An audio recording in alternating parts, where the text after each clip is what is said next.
आग्रह कर बुलवाइए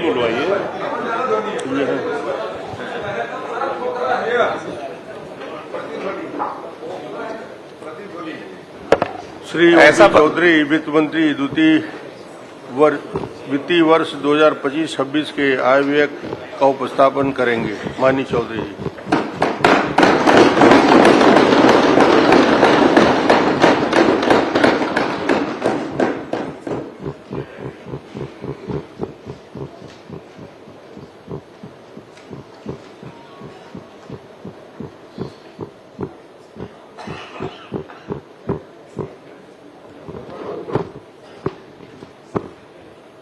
माननीय अध्यक्ष महोदय, सबसे पहले मैं इस बार के इस जो स्पीच है उसके बारे में एक छोटी सी जानकारी आपके माध्यम से सदन को देना चाहता हूं कि हमारे विष्णुदेव साय जी के नेतृत्व में जो सरकार चल रही है उसके दो आयाम हैं अध्यक्ष महोदय, प्रमुख आयाम। एक अच्छी नीयत और दूसरी कर्मठता। उसी कर्मठता से प्रेरित होकर अध्यक्ष महोदय इस बार का बजट भाषण मैंने खुद अपने हाथ से अपने हैंडराइटिंग से लिखा है और उसी की प्रतिलिपि सभी सम्मानीय सदस्यों को उपलब्ध कराई है, मेरी हैंडराइटिंग वाली प्रति। अध्यक्ष माननीय अध्यक्ष महोदय, हमारे छत्तीसगढ़ के युवा प्रतिभा आशुतोष ने कहा है, कोई जो पूछे शौर्य का पर्याय तो तुम वीर नारायण गुंडाधुर की तलवार लिख देना। कोई जो पूछे शौर्य का पर्याय तो तुम वीर नारायण गुंडाधुर की तलवार लिख देना। कोई जो पूछे समानता का पर्याय तो तुम गुरु घासीदास महान लिख देना। कोई जो पूछे राम राम का पर्याय तो छत्तीसगढ़ी में जय जोहार लिख देना। और कोई जो पूछे चारों धाम का पर्याय तो तुम मेरे छत्तीसगढ़ का नाम लिख देना। अध्यक्ष महोदय, इसी छत्तीसगढ़ की भूमि में आधुनिक भारत के सांस्कृतिक अग्रदूत स्वामी विवेकानंद जी ने कलकत्ता के बाद अपना सर्वाधिक समय व्यतीत किया। इसी छत्तीसगढ़ की भूमि में रामगढ़ की पहाड़ियों में कालिदास जी ने प्रेम के प्रतीक मेघदूत की रचना की थी। इसी छत्तीसगढ़ की भूमि में मुकुटधर पांडे जी ने छायावाद की पहली कविता लिखी थी और माधवराव सप्रे जी ने हिंदी की पहली कहानी लिखी थी। इसी माटी की माता सबरी ने स्नेह और विश्वास निश्चल प्रेम ने तीनों लोक के अधिपति श्री राम को जूठे बेर खाने पर परम तृप्ति का अनुभव करा दिया था। मैं अपने ऐसे छत्तीसगढ़ की माटी को सबसे पहले प्रणाम करता हूं और इस महान छत्तीसगढ़ की 3 करोड़ महान जनता को भी नतमस्तक होकर राम राम करता हूं, जय जोहार करता हूं। अध्यक्ष महोदय, लोकतंत्र की बुनियाद है भरोसा। विश्वास ही लोकतंत्र का शोक स्तंभ है। पिछली सरकार ने लोकतंत्र किसी विश्वास की हत्या की थी, इसी विश्वास को चोट पहुंचाया था। छत्तीसगढ़ में लोकतंत्र के समक्ष उत्पन्न इसी भरोसे के संकट से पार पाकर हमारी सरकार ने मुख्यमंत्री श्री विष्णुदेव साय जी के नेतृत्व में अपने कार्यकाल के पहले साल को विश्वास वर्ष के रूप में स्थापित किया। अपने कार्यकाल के 1 वर्ष पूर्ण होने पर जनादेश पर्व मनाकर जनता के सामने अपना रिपोर्ट कार्ड प्रस्तुत करने की हिम्मत दिखाई। हमारी सरकार की इन्हीं ईमानदार प्रयासों के प्रति छत्तीसगढ़ की जनता जनार्दन ने बार बार आशीर्वाद देकर अपने अटूट विश्वास को जताया है। चाहे वह लोकसभा चुनाव का समय हो, उपचुनाव का अवसर हो या स्थानीय निकाय के चुनाव में एक तरफा मुहर लगाने की बात हो, छत्तीसगढ़ की जनता ने सारे रिकॉर्ड तोड़ दिए। अध्यक्ष महोदय, 10 में से 10 नगर निगमों में एक तरफा जीत दिलाई। ईवीएम का बहाना बनाने वालों को मुहर लगाकर भी इस बार जनता ने जवाब दे दिया। अध्यक्ष, वहीं दूसरी ओर पूरे देश की जनता को भी मैं धन्यवाद देना चाहूंगा, जिन्होंने नरेंद्र मोदी जी के प्रभावशाली और सशक्त नेतृत्व को अपना अटूट विश्वास रूपी आशीर्वाद प्रदान किया है। श्री नरेंद्र मोदी जी ने भारतीय राजनीति में बहुप्रचलित एंटी इनकम्बेंसी की अवधारणा को पूरी तरह से धराशायी कर दिया और भारतीय राजनीति और दुनिया के लोकतांत्रिक देशों को एक नया शब्द दिया, वो शब्द है प्रो इनकम्बेंसी का। मोदी जी देश के मात्र दूसरे ऐसे प्रधानमंत्री हैं जो प्रधानमंत्री के रूप में लगातार 3 बार शपथ लिए हैं। 2001 के बाद लगातार 24 वर्षों तक या तो वे राज्य के प्रमुख अर्थात मुख्यमंत्री रहे हैं या राष्ट्र के प्रमुख अर्थात प्रधानमंत्री के पद पर लगातार बने हुए हैं। 24 साल का समय हो गया अध्यक्ष महोदय। इसके अलावा हाल ही में हरियाणा, महाराष्ट्र एवं दिल्ली की सफलताएं मोदी जी के प्रति भारत के विभिन्न क्षेत्रों की जनता द्वारा प्रकट किए गए अटूट विश्वास की कहानी को लगातार दोहरा रहे हैं। इन दोनों इंजनों के बल पर विकसित भारत और विकसित छत्तीसगढ़ के लिए चल रहे विकास की गाड़ी को हाल के स्थानीय चुनावों में छत्तीसगढ़ में तीसरा इंजन मिल गया है और यह गाड़ी अब और तेज गति से दौड़ने को तैयार है। अध्यक्ष महोदय, हमारे छत्तीसगढ़ के जीवन काल की दृष्टि से यह वर्ष अत्यंत महत्वपूर्ण है। हमारा राज्य अपनी रजत जयंती वर्ष मना रहा है। सन 2000 में जन्म के बाद हमारा छत्तीसगढ़ युवावस्था में पहुंच गया है। 25 वर्ष की आयु किसी व्यक्ति, संस्था या राज्य के जीवन काल में सर्वाधिक ऊर्जा का समय होता है। आज हमारे राज्य के लोगों की औसत आयु भी मात्र 24 वर्ष ही है, जो देश के लोगों की औसत आयु 28 वर्ष से भी बहुत कम है।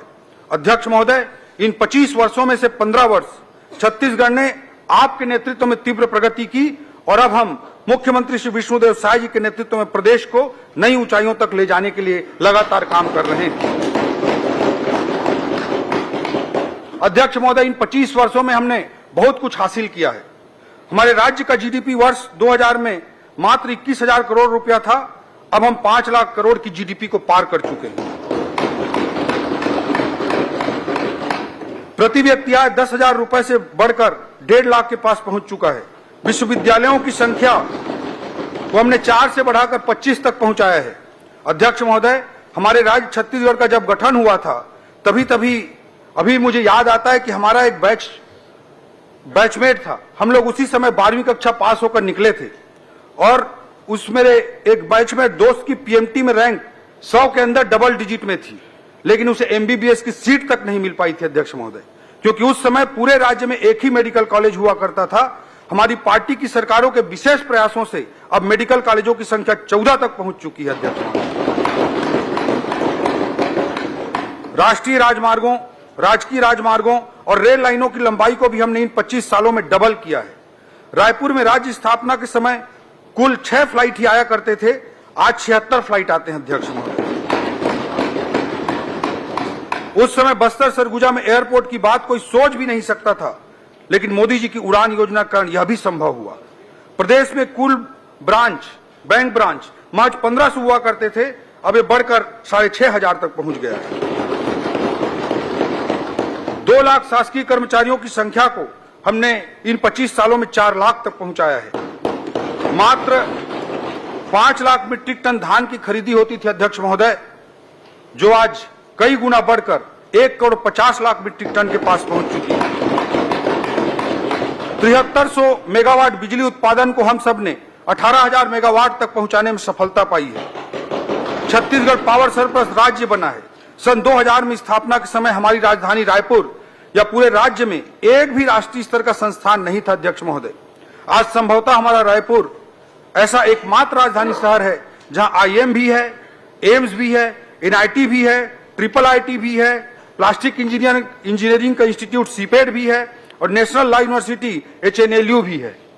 अध्यक्ष महोदय, एक और राष्ट्रीय स्तर का संस्थान आज की इस बजट में और जुड़ने जा रहा है, जिसका जिक्र मैं आगे पंक्तियों में करूंगा।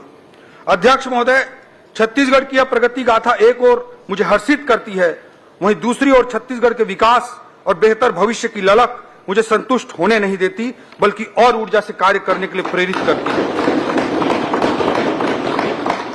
अध्यक्ष महोदय, देश के यशस्वी प्रधानमंत्री श्री नरेंद्र मोदी जी ने कहा है, किसी भी राष्ट्र के जीवन काल में एक पड़ाव आता है जब राष्ट्र अपनी विकास यात्रा में तेजी से प्रगति कर सकता है, और भारत के लिए यह वह समय चल रहा है, अमृत काल चल रहा है, जो भारत के इतिहास का यह कालखंड ऐसा कालखंड है जब देश एक लंबी छलांग लगाने जा रहा है। मोदी जी के इस शब्दों में पुनः कहूं तो यही समय है, सही समय है।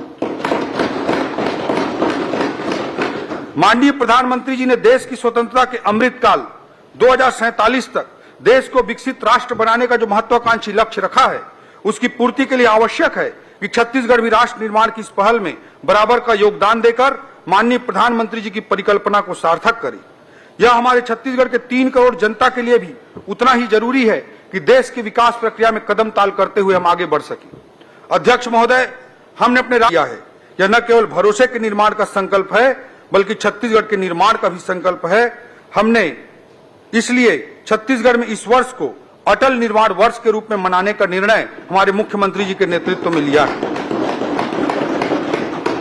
यह निर्माण इंफ्रा का निर्माण तो होगा ही, इस निर्माण का आशय सभी क्षेत्रों में नए अवसरों का भी नवनिर्माण है।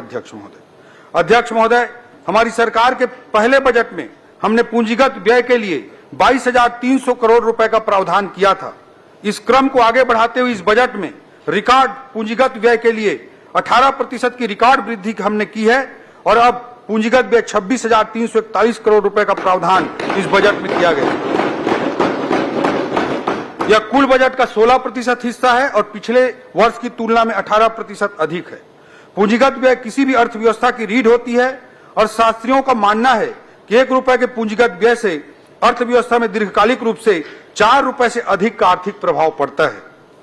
पूंजीगत व्यय में वृद्धि के प्रयासों के फलस्वरूप भारत सरकार ने एससीए में जो हमको राशि दी है, केवल कैपिटल एक्सपेंडिचर में वृद्धि के कारण भारत सरकार ने इंसेंटिव के रूप में छत्तीसगढ़ को 1,051 करोड़ रुपए प्रोत्साहन स्वरूप प्रदान किए हैं। अध्यक्ष महोदय, मैं बताना चाहूंगा कि विगत कई वर्षों से सब इंजीनियरों की भर्ती नहीं होने के कारण सभी निर्माण विभागों जैसे पीडब्ल्यूडी, पीएचई, जल संसाधन आदि में इंजीनियरों की भारी कमी है। विगत 1 वर्ष में हमने 600 से अधिक इंजीनियरों की भर्ती की वित्तीय अनुमति दी है ताकि इन विभागों में पर्याप्त मानव संसाधन उपलब्ध हों एवं अधिकाधिक पूंजीगत व्यय करके आर्थिक विकास को छत्तीसगढ़ में गति दी जा सके। हमारी सरकार ने सड़कों के सुदृढ़ नेटवर्क बनाने के लिए रोड प्लान 2030 तैयार किया है, जिसका मुख्य उद्देश्य राजधानी से जिला, जिला से जिला, जिला से विकासखंड एवं विकासखंड से विकासखंड स्तर तक चौड़ी और उन्नत सड़कों का जाल बिछाना है। हमने छोटे शहर जो नगर पंचायत या नगर पालिका स्तर के हैं, उनके विकास को ध्यान में रखते हुए इस बजट में माननीय मुख्यमंत्री जी के निर्देश पर एक नई योजना प्रारंभ करने जा रहे हैं। उस योजना का नाम होगा मुख्यमंत्री रिंग रोड योजना। ये नया योजना प्रारंभ होने जा रहा है। इसके लिए इस बजट में प्रारंभिक तौर पर 100 करोड़ रुपए का प्रावधान किया गया। अध्यक्ष महोदय, राज्य के पीडब्ल्यूडी अर्थात लोक निर्माण विभाग के लिए इस बजट में लगभग 9,500 करोड़ रुपए का प्रावधान किया गया है, जो पिछली बार की तुलना में 20% अधिक है। राज्य बनने के बाद पहली बार एक वित्तीय वर्ष में नई सड़कों के निर्माण के लिए इस बार 2,000 करोड़ रुपए का प्रावधान किया गया। अध्यक्ष महोदय, राज्य में पहली बार राष्ट्रीय राजमार्गों के रखरखाव जैसी व्यवस्था राज्य मार्गों एवं मुख्य जिला मार्गों पर भी लागू करने के लिए उन्नत व्यवस्था ओपीआरएमसी योजना अंतर्गत 20 करोड़ रुपए का प्रावधान इस बजट में किया गया है। अध्यक्ष महोदय, डबल इंजन सरकार केवल एक नारा नहीं है, बल्कि प्रभावशील वास्तविकता है। प्रमाण स्वरूप मैं बताना चाहूंगा कि भारत सरकार ने राज्य में राष्ट्रीय राजमार्गों के निर्माण के लिए पिछले केवल 1 वर्ष में लगभग 20,000 करोड़ रुपए के सड़कों की कार्य की स्वीकृति प्रदान की है। अध्यक्ष महोदय, राज्य के ग्रामीण क्षेत्रों में पक्की 12मासी सड़कों के निर्माण के लिए पीएमजीएसवाई अंतर्गत 845 करोड़, विशेष पिछड़ी जनजाति वाले बसाहटों को पक्की सड़क से जोड़ने के लिए प्रधानमंत्री जनमन योजना अंतर्गत 500 करोड़ तथा मुख्यमंत्री ग्राम सड़क योजना एमएमजीएसवाई अंतर्गत 119 करोड़ रुपए का प्रावधान किया गया। अध्यक्ष, नगर निगम क्षेत्र जो हमारे छत्तीसगढ़ के 14 बड़े नगरीय निकाय हैं, 14 नगर निगम हैं, उनमें सुनियोजित विकास को बढ़ावा देने के लिए भी इस बजट में एक नई योजना प्रारंभ की जा रही है। इस योजना का नाम मुख्यमंत्री नगरोत्थान योजना रहेगी। अध्यक्ष महोदय, इसके लिए इस बजट में 500 करोड़ रुपए का वित्तीय प्रावधान किया गया। अध्यक्ष, जगदलपुर, अंबिकापुर एवं बिलासपुर एयरपोर्टों के विकास कार्यों के लिए बजटीय प्रावधान किए गए हैं। ज्यादा से ज्यादा फ्लाइट संचालन हो सके, इसके लिए 40 करोड़ रुपए का वीजीएफ का भी प्रावधान किया गया है। माननीय प्रधानमंत्री जी के नदियों को जोड़ने की महत्वाकांक्षी लक्ष्य को भी हम पूरा करने के लिए मुख्यमंत्री जी के नेतृत्व में आगे बढ़ रहे हैं। अध्यक्ष महोदय, महानदी एवं इंद्रावती नदी को जोड़ने के लिए और केवई नदी और हसदेव नदी को आपस में जोड़ने के लिए सर्वे कार्य कराने के लिए भी इस बजट में प्रावधान किया गया है।